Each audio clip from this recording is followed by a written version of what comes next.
Namaste Sannyasa family and everyone. A very warm welcome to all of you in this daily live meditation session with me, Dhyanse. We're meditating on 112 meditation techniques of Vigyan Bhairav Tantra. Let us begin the session by addressing questions from meditators before we sit in silence, before we use the technique for today to sit in silence.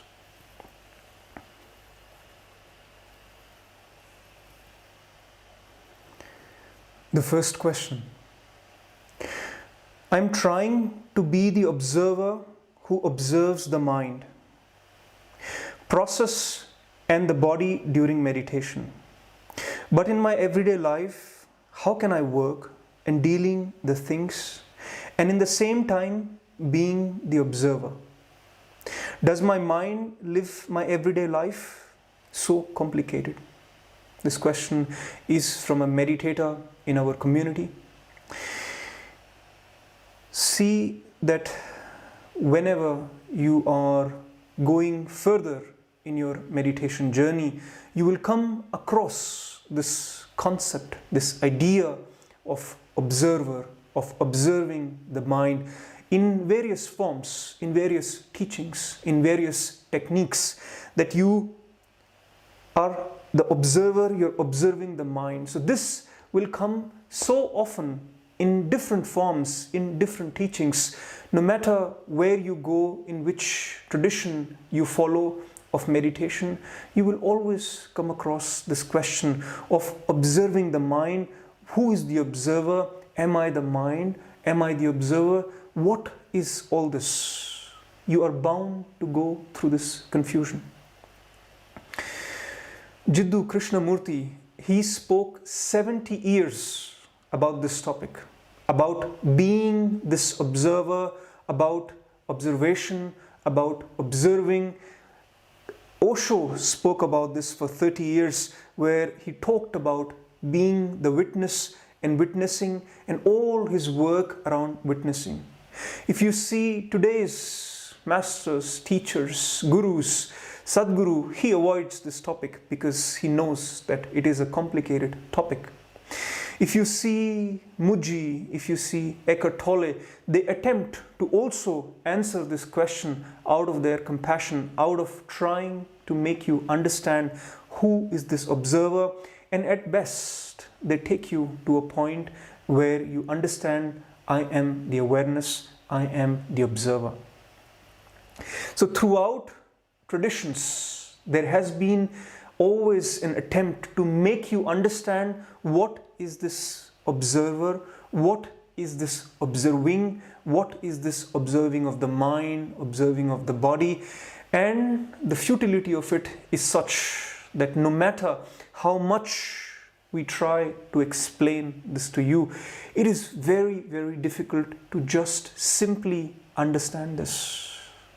Only when it happens in your awareness, only when it happens in your own experience, then you can retrospectively look back and say, yes, now I get it. So the only reason why this has been spoken again and again and again and again across traditions by different people is because so that the day it becomes your experience, the day you reach to that peak, you immediately remember, yes, that's it. You know that you have arrived. You know you have reached. Where are we reaching? Where is this arriving? Let us once again open this topic. Let us understand this topic once again. I have spoken also about observer, observing, the object of observation many times before, and I'm sure I will be bringing this up 1,000 times more, at least in my lifetime. But here we go again. Let us understand and break down this concept of observer, of observing, and the object once again in this session. See that while you're living in your daily life, in this routine life, you can call this as stage one. The stage one of being in this automation, being in this sort of automated process where you're doing, you're just simply the doer. You're constantly involved in doing without the awareness that you're doing something. You're doing all the activities of your daily life, and therefore you conclude that you are the body, you are the mind. What else is there? Because only the body and the mind and the physical that is involved in the activity can be real. So from this stage, from this point of view, where there is no self-awareness, where there is only the doer, only the doing, you are constantly involved in the doing, you are in this automation, there is no self-awareness. There is also no problem, because you are in this doing, you do not know that you are also doing and you are also the observer of the doing.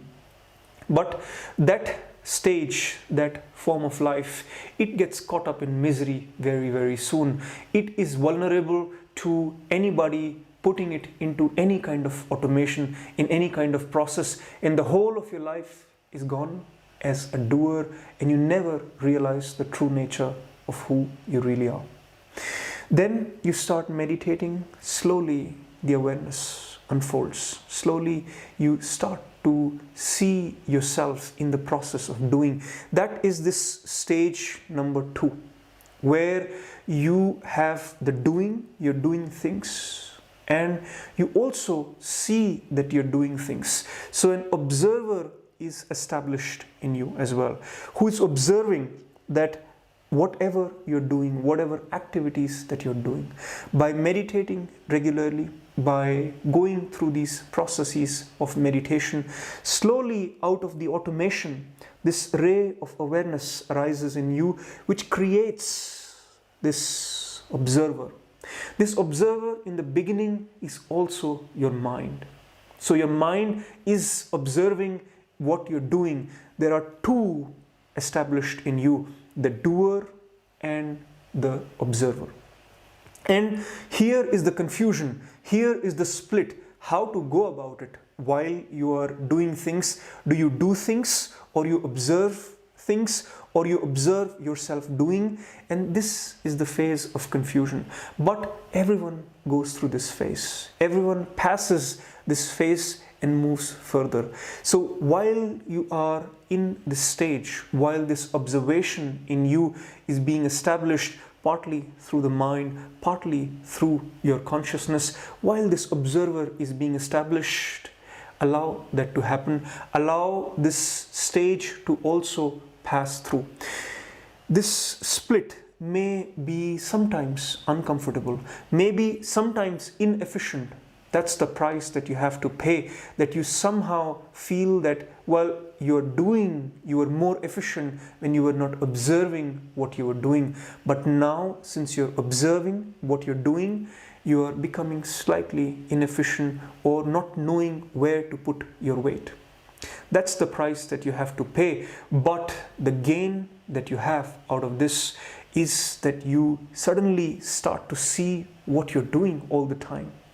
It is like moving into or going into a nightclub where everyone else is drunk and dancing.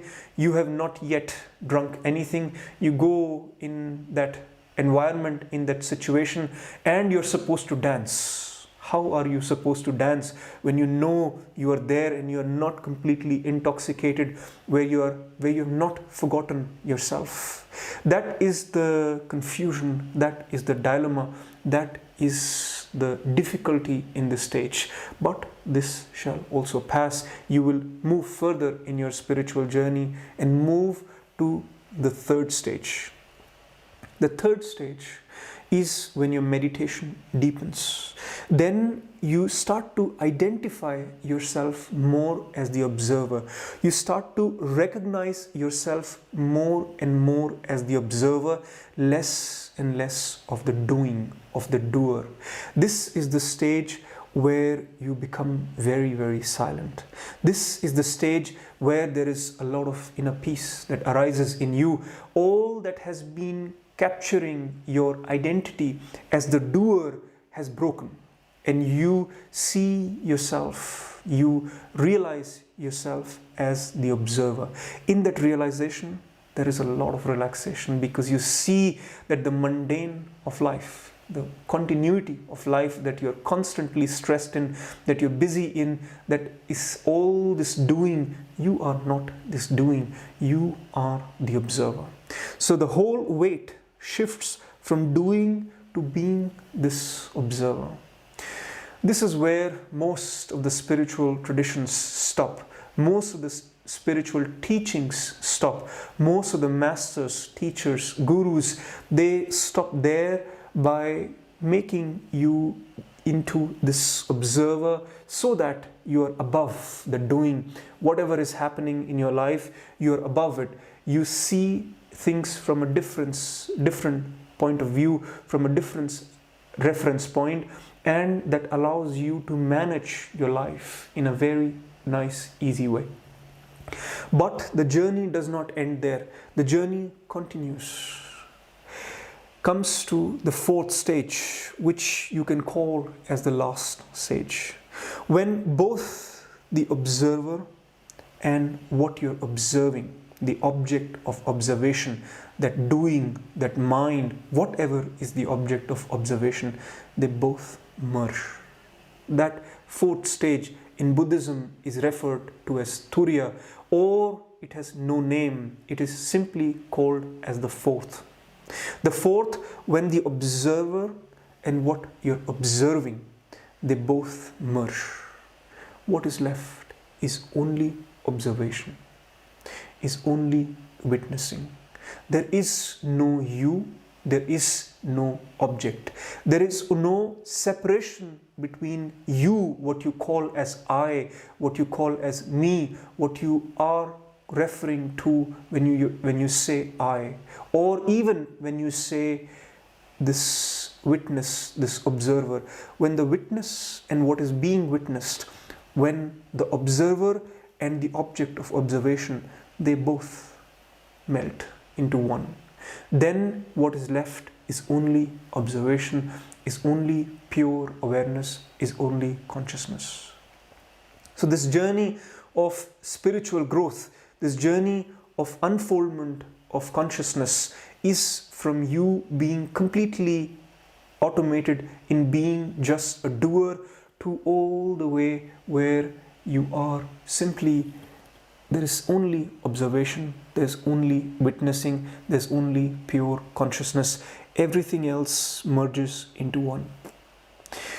Again, difficult to understand, but when this happens to you, as you proceed in your spiritual journey, when this happens to you, you will know when this happens, and you will say, yes, now I understand, yes, that's it. Until that time, you keep on practicing, you let your observation, let your awareness grow, unfold more and more, and spread all across your life, in which you see everything, whatever is happening in your life. You remain the doer, but also the observer.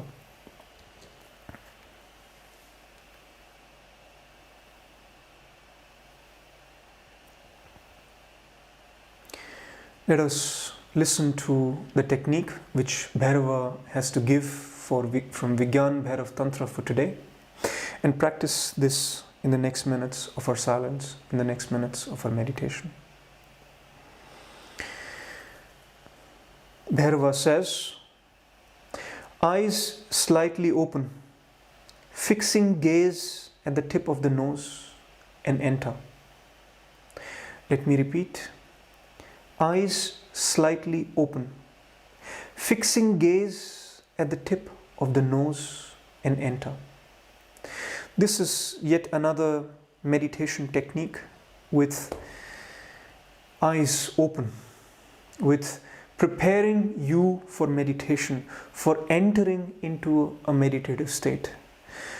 What you will do is you'll keep your eyes half open, slightly open, looking at the floor.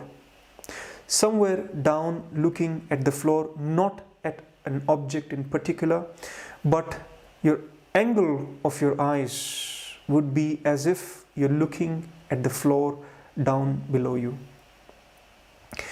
In this looking, in this awareness, in this eyes half closed, you will see that you can recognize, your awareness can see the tip of your nose. The moment you start to see the tip of your nose, you'll fix your gaze at the tip of the nose until your awareness is fully concentrated, is fully focused, is becoming one pointed at the tip of the nose. Make sure while you do this technique, you do not strain your eyes. You do not force your eyes to come at one point.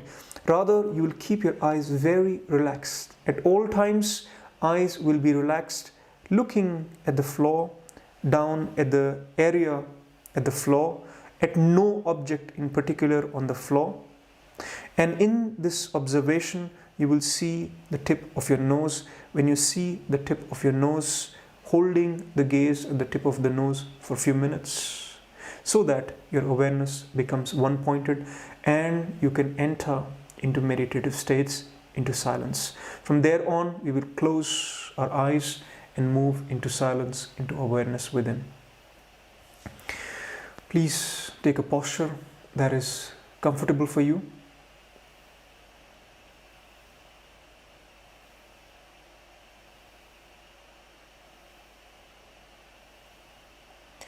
And gently lower your eyes,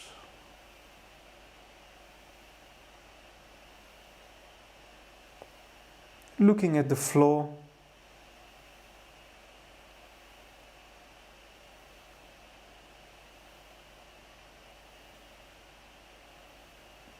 At no object in particular.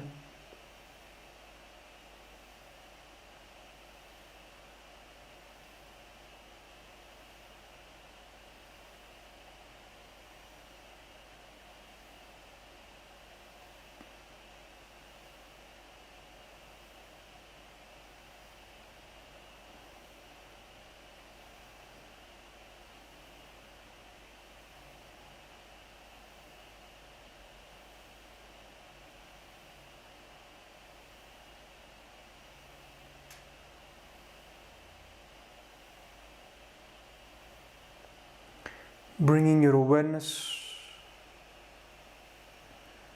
to this space in front of your half-closed eyes, looking downwards at the floor.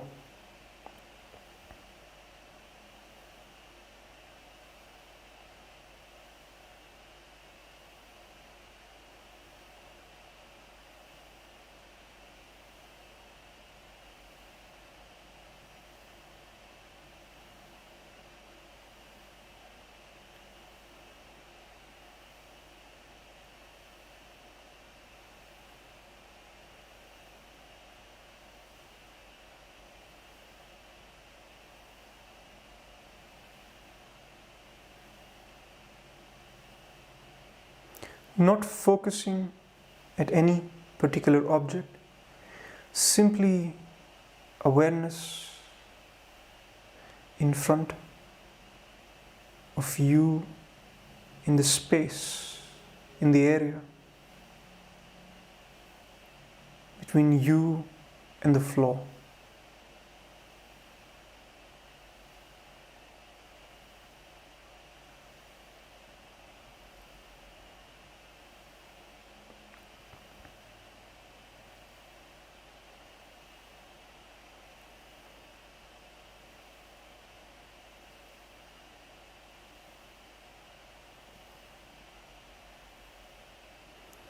At all times, eyes relaxed.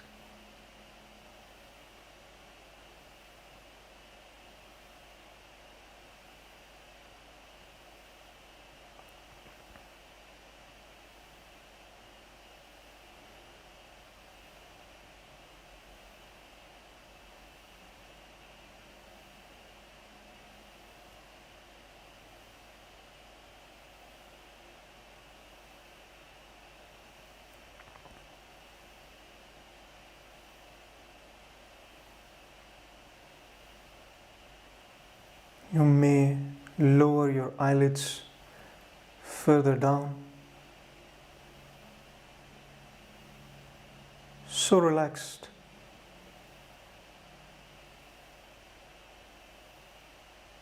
And awareness in the space in front of you, between you and the floor.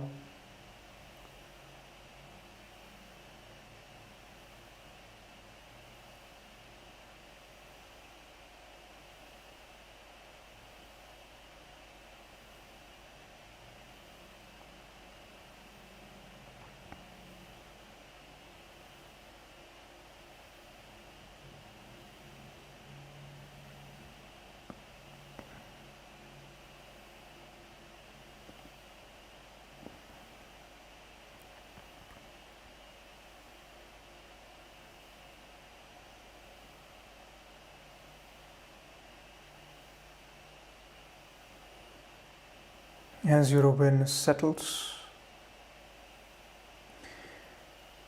shift your focus to your nose, to the tip of the nose that you see in the space in front of your half closed eyes.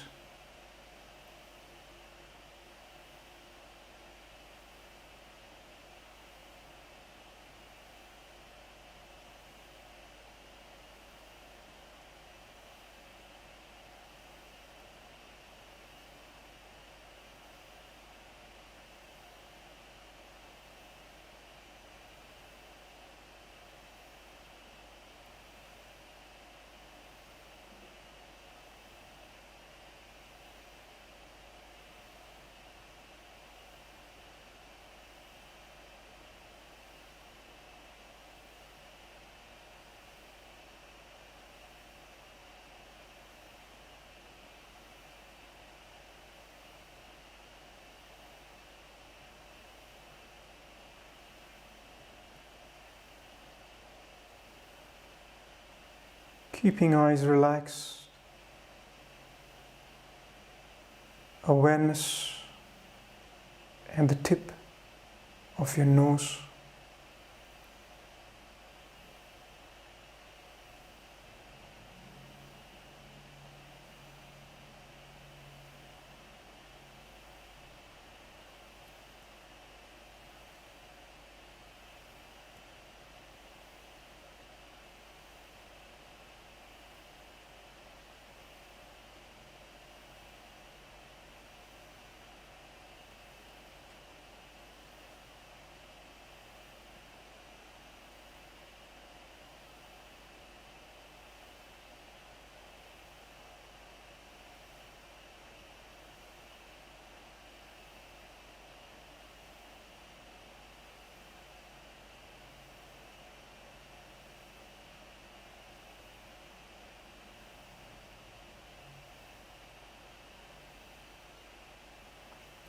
Your awareness, your mind, all your energies at the tip of your nose.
And close your eyes. turn inwards. All your awareness inwards.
Awareness inwards at nothing in particular, simply remaining aware and silent.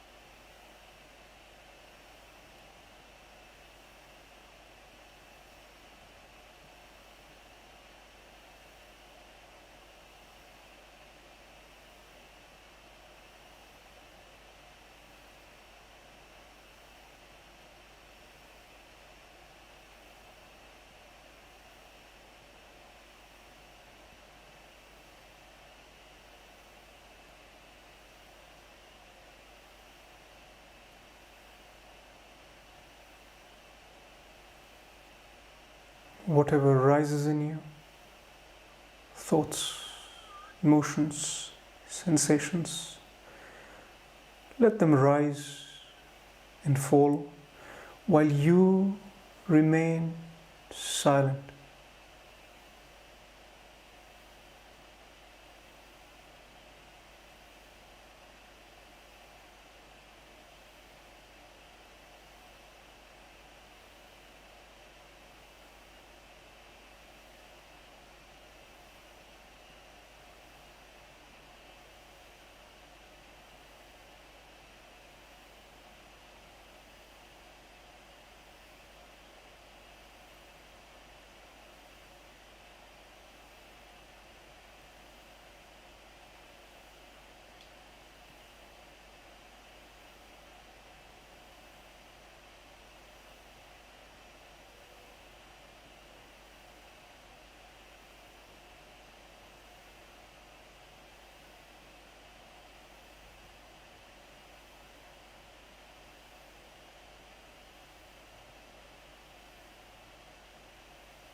Allowing your energies to reorganize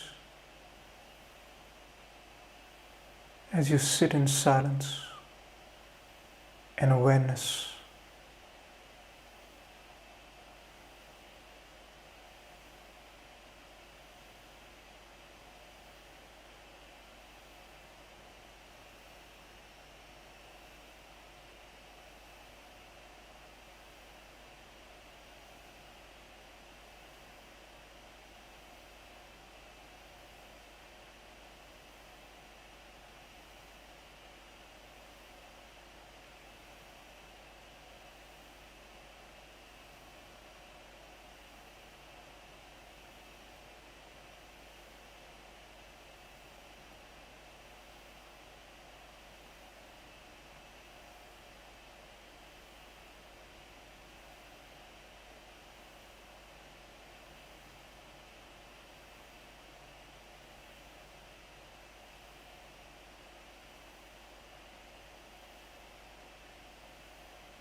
And very gently and slowly,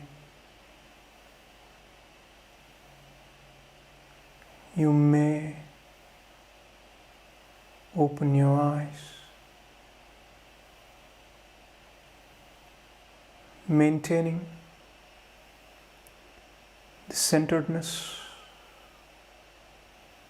awareness in silence, taking this taste, this awareness along with you in your day, to be the observer, to be the witness of whatever you're doing in life, whatever activity is going on in your life. On this spiritual journey, if you're looking for Sangha, to be with other meditators who are going through similar experiences, sharing, learning from those experiences, sharing your love, your truth, your connection with others. If this is your calling, you're more than welcome to join our community of meditators. Please write me an email with your introduction, your calling for the community, and what can you give back for the community. Thank you very much. Namaste.